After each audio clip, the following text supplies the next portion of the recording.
I've spent most of 2016 on the rewrite phase of my next book, and it'll go to the printer early in the new year. It's another story based in the fictional English city of Kingsbridge, where the cathedral was built in the Pillars of the Earth, and where Caris battled the Black Death in World Without End. The new book is called A Column of Fire, and it's set in the reign of Queen Elizabeth I. Elizabeth was public enemy number one in Europe because she was Protestant. Everyone wanted to kill her. The King of France, the King of Spain, even the Pope. There were so many plots against her that she set up England's first secret service. One of my principal characters is a young man born and raised in Kingsbridge who goes to work for Elizabeth's secret service, a sort of 16th century James Bond. The story begins in Kingsbridge but spreads all over Europe and even to the Caribbean, which in those days was called New Spain.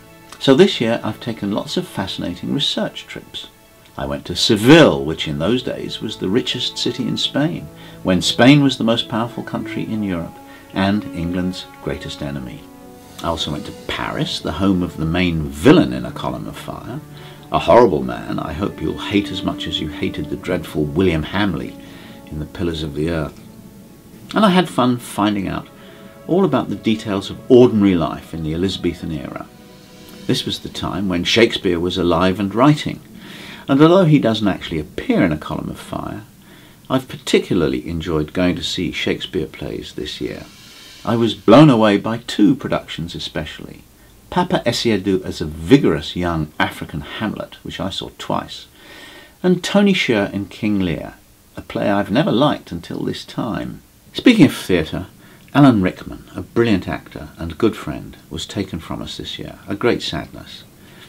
He was a terrific Hamlet, but I remember him best as the creepy Obadiah Slope in the Barchester Chronicles on the BBC.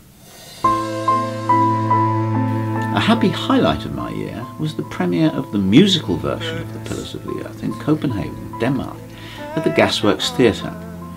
I showed some of the cast around Canterbury Cathedral before the opening, and they treated me to a preview of some of the music. To hear them sing in the cathedral was a special experience. The finished production was quite wonderful, with great songs, clear storytelling, and first-class acting and singing. I hope it may transfer to other countries in 2017, so that all of you get a chance to see it. I managed to acquire some pieces of Canterbury Cathedral. Here's how.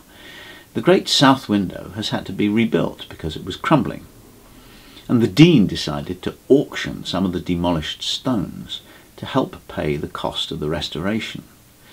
Collectors of antiquities from all over the world bid energetically to buy them, but I managed to get a few stones from the 15th century. There are now 50 people working on the video game of The Pillars of the Earth.